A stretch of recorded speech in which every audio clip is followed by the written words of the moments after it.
glow of distant stars. Nothing dramatic ever happened on his workdays.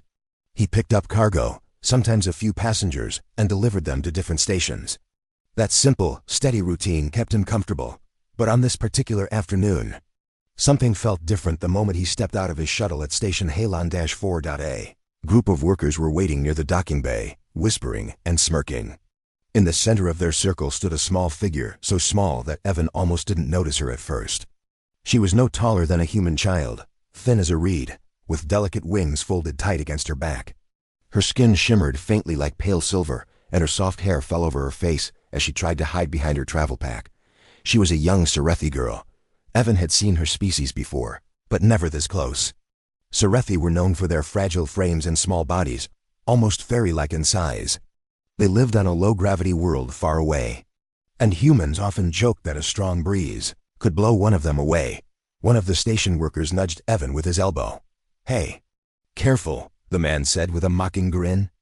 "Don't sneeze. You might knock her straight across your cabin." The others laughed loudly. The sound echoed in the metal bay, sharp and unkind. The girl flinched at the laughter. She pressed the strap of her pack tighter and lowered her head, as if trying to make herself invisible. Evan didn't laugh. He didn't even smile. He simply walked past the workers and knelt slightly so he could meet the girl's gaze. His voice was calm and steady. "Are you my passenger today?" She hesitated before nodding.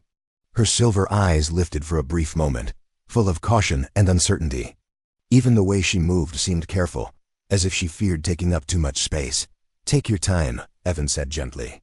"There's no rush. The shuttle is safe." Her wings gave a tiny flutter, something halfway between relief and nervousness. He led her toward the shuttle ramp. Behind him, the workers continued their loud whispers. "Why's she traveling alone? She looks like she'd break if someone bumped into her. Serethi aren't made for real work." The girl heard it all. Evan could tell by the way her shoulders tightened. Inside the shuttle, she paused, unsure where to sit. The seats were built for humans, large, heavy, and wide. Evan quickly grabbed a folded blanket and placed it behind one of the seats to raise it. "This one will fit you better," he said. Her eyes widened again, surprised by the simple kindness. She climbed onto the seat awkwardly, but determined, and held her pack on her lap as if it were a shield.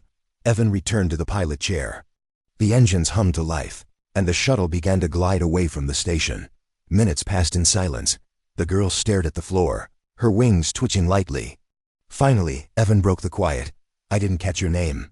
She hesitated, then answered in a small, soft voice. "Rena."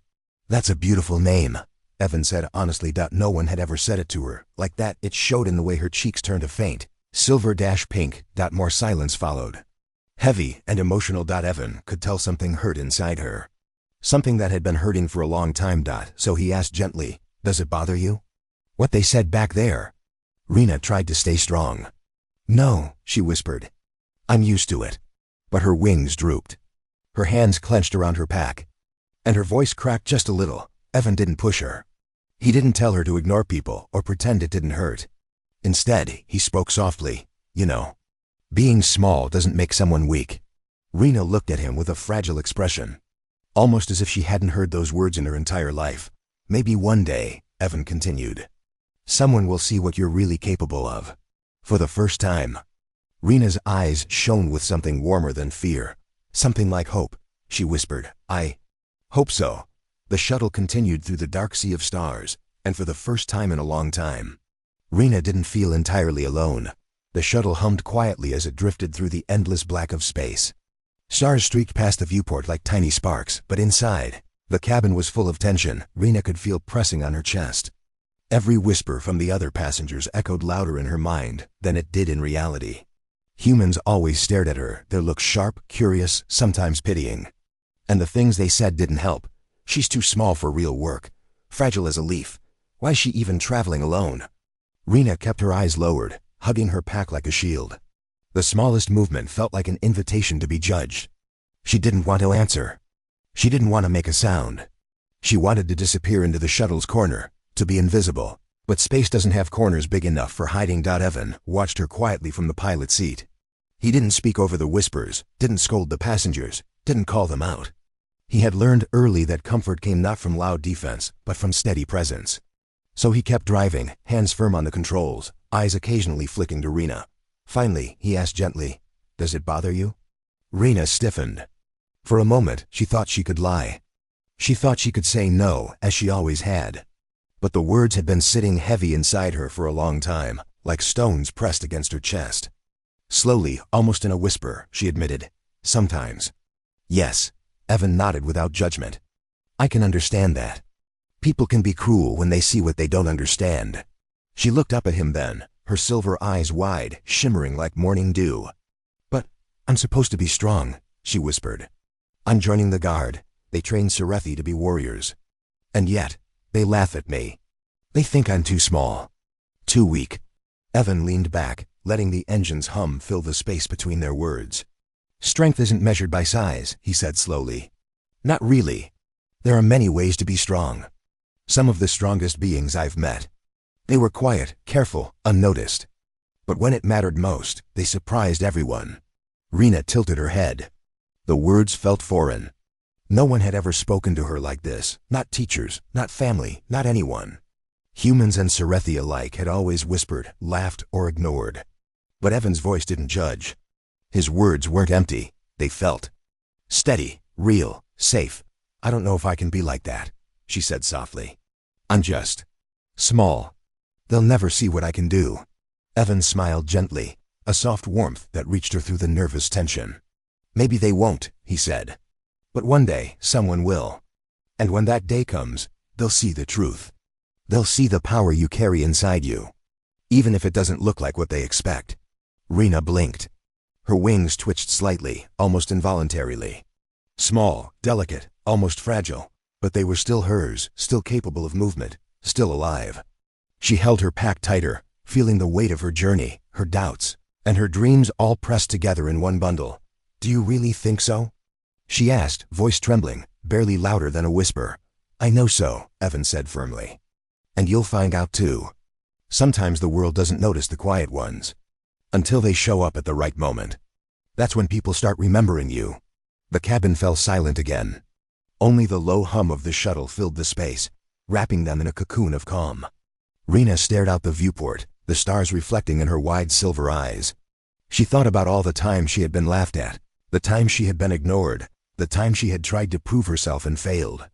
She thought about all the little wings she had seen folded tightly against other Serethi children in the academy. About the doubts whispered in her ears since she was a hatchling. For the first time. Though, she felt something else a spark. A flicker of hope. Maybe she could be enough. Maybe she didn't need to be like everyone else to matter. Maybe her size, her small frame, the very thing everyone mocked, could become her greatest strength one day. Evan glanced at her, sensing the shift. He didn't say anything more. Sometimes words only break the moment. Sometimes silence is stronger.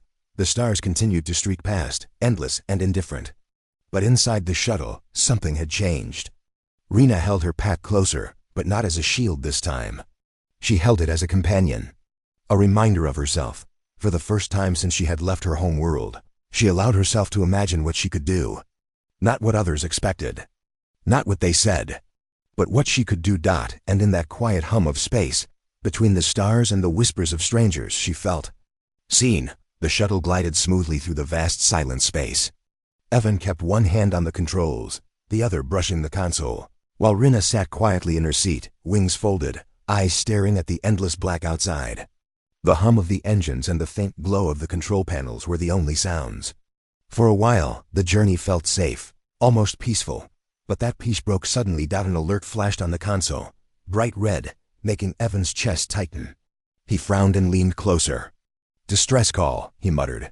The message came from a nearby mining station near the drifting gate, a known stretch of asteroid belts. The station's automated systems reported a reactor leak, and the main protective doors had jammed. Toxic gas was seeping into the lower levels, and workers were trapped. Evan's stomach twisted. Rescue teams were on their way, but delayed. The situation would get worse with every passing minute. He glanced at Rena, who had stiffened at the sound of the alarm. "Can you handle this?" he asked quietly, not wanting to frighten her unnecessarily. Evan had spent years driving cargo shuttles across quiet space routes. He liked the silence, the slow hum of the engine, and the soft her small chest rose and fell with quick breaths. I think I can," she said, though her voice trembled. Her wings twitched nervously behind her. "Good," Evan said. "Because we don't have time to wait. Let's go." He adjusted the shuttle's course, diverting toward the mining station. The small craft cut through the empty dark, weaving past floating rocks and space debris. Rena watched the stars streak by, but her mind wasn't on the scenery anymore. She thought of the workers, trapped, helpless, and maybe dying. A surge of fear mixed with determination rose inside her. When they reached the station, chaos awaited them. Emergency lights flickered, alarms screamed, and thick yellow gas filled the lower corridors. Workers ran from one vent to another, shouting orders that were impossible to follow. Evan landed the shuttle with precision, bringing it to a stop near the docking bay. He stepped out first, checking the area. The toxic gas was heavier near the lower levels, and the protective doors that should have sealed the corridors were stuck. "Evan!" A supervisor shouted, his voice cracking over the alarms. "We can't reach the manual release. The vent shafts are too small for anyone to crawl through. The workers are trapped." The small group froze for a moment, and all eyes turned to Rena. She felt her heart pound in her chest. The whispers from earlier, the ones mocking her size, floated back into her mind. "Too small. Fragile. Useless. She began, her voice shaking. "You don't have to," Evan said softly, placing a steady hand on her shoulder. "It's dangerous in there. You're small. You could get hurt." Rena's wings twitched. She swallowed hard. Her small frame felt like a burden, but somehow, in that moment, the weight became a strange sort of armor. She straightened her shoulders. "All my life, they said I was too small," she whispered, her voice gaining strength. Maybe being small is the only way to help now." Evan didn't stop her. He stepped back and handed her a small cum device. "I'll guide you," he said. "Talk to me, tell me what you see. I won't leave you." The vents were tight, only 40 centimeters wide.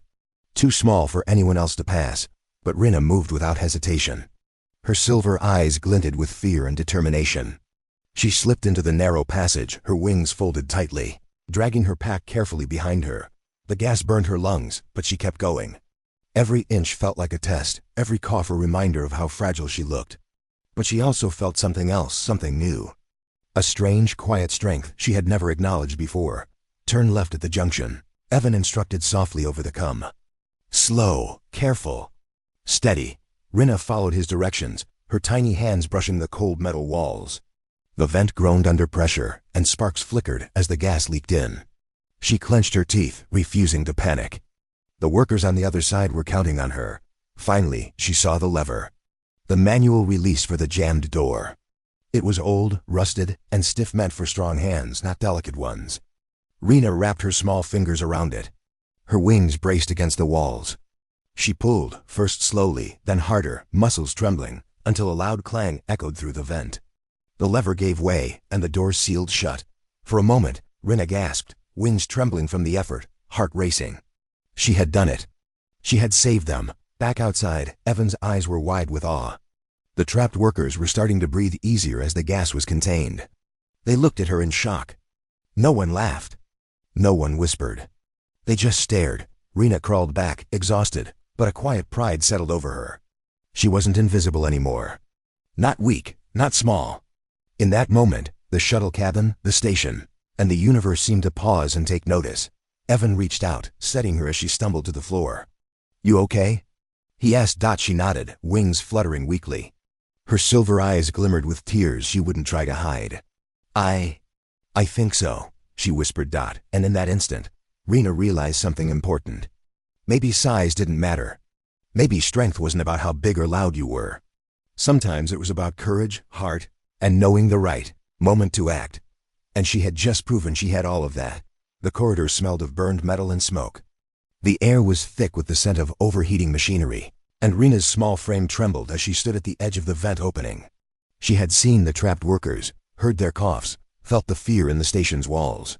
Every nerve in her body told her to step back, to turn away, to let someone bigger, stronger, safer handle this.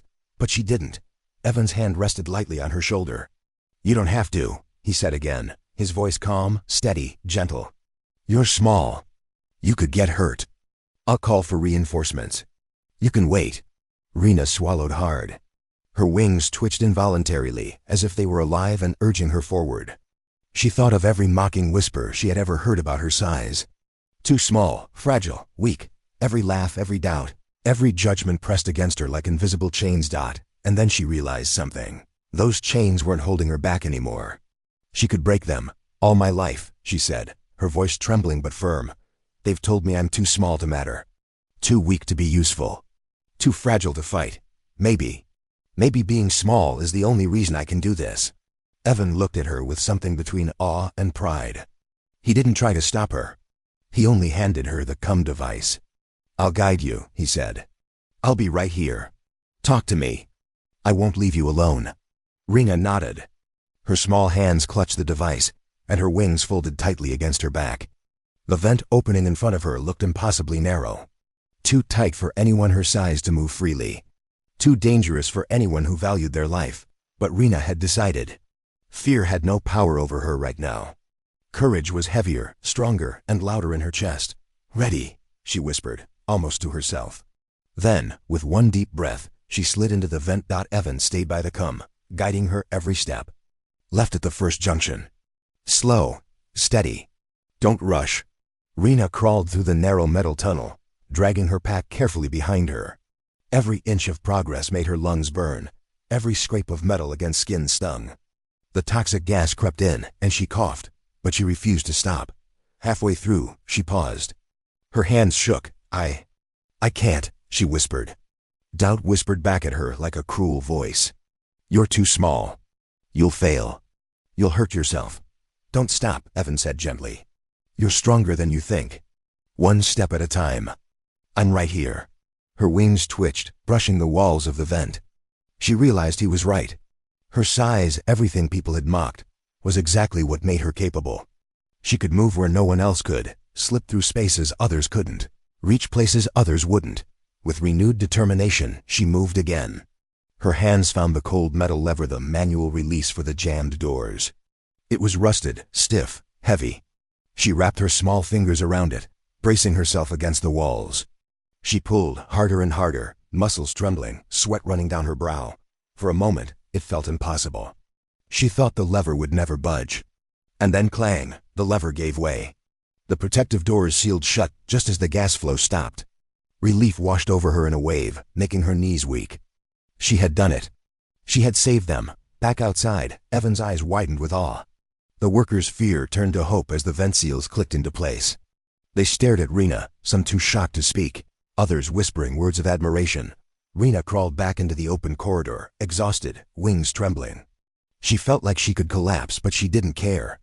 The moment belonged to her. The fear, the doubt, the whispers, all of it dissolved. Evan steadied her. You okay? He asked. I think so, she said softly, tears glimmering in her silver eyes.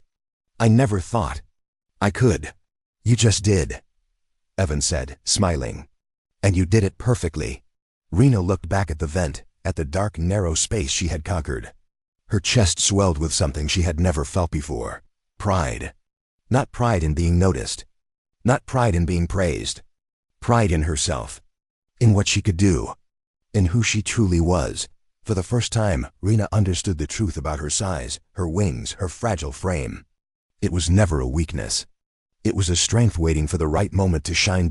And in that moment, amid the flickering emergency lights, the burning metal, and the quiet hum of the station, Rena decided something else too. She would never doubt herself again. She would never let whispers define her. She would step forward, no matter what the world thought, because, small or not, fragile or not, she had power. She had courage. And she had a heart bigger than anyone could see. The corridor smelled sharp, acrid, and dangerous. Smoke curled in thick, golden clouds, curling around pipes and metal beams. Rena's small form crouched low, wings folded tightly against her back. Her heart pounded in her chest like a drum. Every breath burned her throat. Every step through the heat made her legs tremble. The vent had been only the beginning. Now she faced the lower levels of the station, where the gas leak was strongest. Workers were trapped behind sealed doors, some coughing, some panicked, some too weak to move.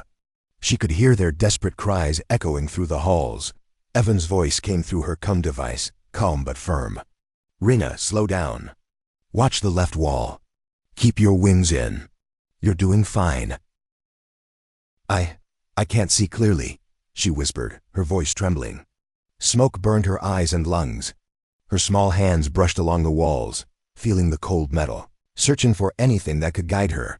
"You can do this," Evan said. "Just one step at a time. Breathe slowly. Think about what you're doing, not the fear." Rena closed her eyes for a moment, inhaling carefully. She imagined herself on her homeworld, flying above the silver cliffs, wings catching the sunlight. The fear in her chest began to shrink, replaced by something warmer: determination, courage, purpose. Step by step, she moved forward. The corridors were tight, some barely wide enough for her tiny frame. Others were blocked by debris, metal twisted from the leak. She paused to lift a fallen pipe just enough to crawl under. Her muscles burned, and her small hands scraped against the rusted edges, but she refused to stop. A worker's voice called out weakly, "Help. Please." Rena's wings twitched involuntarily. She ran toward the voice, careful not to trip over broken wires or metal shards. Her small size let her slip through openings that would have trapped anyone else. Her body moved with grace born of necessity, every inch of her tiny frame a tool for survival. Finally, she reached the trapped worker, a man coughing violently, gas searing his lungs. He looked up in shock. You're just a child," he gasped. Rena's voice was calm, steady. "I'm here to help. Take my hand." He hesitated, unsure if this fragile-looking figure could actually save him. But there was something in her eyes, something unshakable. He took her hand, and she guided him carefully through the debris. Her wings brushed the walls for balance, her small body able to squeeze through places he could never fit. Evan's voice guided them. "Almost there. Turn left. Slow, steady. Yes, perfect." They reached a sealed control panel. The main emergency door required manual operation, a lever that no adult could reach from outside. Rena's small fingers wrapped around the lever, straining. Her arms shook, muscles quivering, sweat dripping from her brow. She pulled. Nothing. She tried again, harder. The metal groaned under pressure. Evan's voice encouraged her. "You can do it, Rena. You're stronger than they think. You've got this." Her wings flexed instinctively as she braced herself against the wall. One final, desperate pull and clang. The lever gave way. The door closed, sealing the leak. The smoke slowly began to clear. The trapped workers coughed, gasping for air, but they were safe. Rena's legs gave way beneath her. She sank to the floor, chest heaving, wings trembling with exhaustion. Tears pricked her silver eyes, but this time they were not just from fear. They were from pride, relief, and a strange, overwhelming joy. Evan was there instantly, steadying her as she leaned against him. "You did it," he said softly, voice filled with awe. "You saved them all." Rena's small hands rested on his arm. She looked around at the workers who were slowly recovering, seeing them stare at her in disbelief and admiration. No one laughed. No one whispered insults. All she saw was awe, respect, gratitude. Her chest swelled. For the first time, she understood a truth she had only dreamed about. Strength wasn't about size. It wasn't about appearances. It was about heart, courage, and the willingness to act when others couldn't. And she had done that. Her wings fluttered weakly, catching the light from the emergency lamps. They were small, fragile, delicate, but powerful in their own way. Just like her. Evan gave her a small smile. "You've got a lot more power in you than anyone realizes," he said. "And you're going to prove it again and again." Rena nodded, too exhausted to speak, but her silver eyes glimmered. She had faced the smoke, the fear, the danger, and come out stronger. She had discovered something inside herself she could no longer deny. Even small hands could move mountains. Even a tiny frame could save lives. Even a fragile wing could carry courage far beyond what anyone expected. And as she leaned against Evan, letting the adrenaline fade, she truly knew that this was only the beginning. The station's emergency lights flickered softly as the smoke began to clear. The hiss of the sealed doors was almost soothing now, a quiet reminder that the danger had passed. Workers who had been trapped crawled out one by one, coughing, their faces pale but grateful. And in the midst of it all stood Rena. She was small, fragile-looking, exhausted. Yet somehow, in the golden glow of the clearing smoke, she seemed larger than life. Her silver eyes shone with tears, her wings fluttered weakly, and her chest heaved with both relief and pride. She had done the impossible, slipped through vents, navigated toxic corridors, pulled the rusted lever, and saved lives. And now, finally, the station was silent enough for people to see her. At first, there were whispers. Quiet, tentative, unsure. She She did all that? Just look at her. Small as she is. She saved us. The mocking words of earlier seemed to evaporate in an instant. Those who had laughed at her size were now staring in awe, some unable to speak, others shaking their heads in disbelief. The shift in their perception was almost tangible, like the atmosphere itself had changed. Evan stood a little behind her, letting her have the moment. He could feel the pride and strength radiating from her, the quiet power that came from courage, not size. And he knew that no one else could have done what she had done, not like her, not with her determination, her heart, her skill. A supervisor approached, his face pale and wide-eyed. I can't believe it, he stammered. You, he paused, searching for the right words. You saved everyone. All of us, with your size. I never imagined. Rina shook her head, trying to smile through the exhaustion. I just did what needed to be done, she said softly. Her wings twitched nervously, but she held herself upright. No, Evan said gently, stepping forward. She did more than that. She risked herself where no one else could. She showed courage and strength that none of us could even imagine. That's real power. Rina looked at him, eyes wide. Her voice trembled. Power. I'm so small. Exactly, Evan said. That's what makes it extraordinary. People always judge power by size, by appearance, by how loud or strong someone seems. But you've shown that heart, courage, and action can outweigh all of that. You've redefined what strength means. Slowly, the station workers began to approach her, some hesitantly, some with smiles of admiration.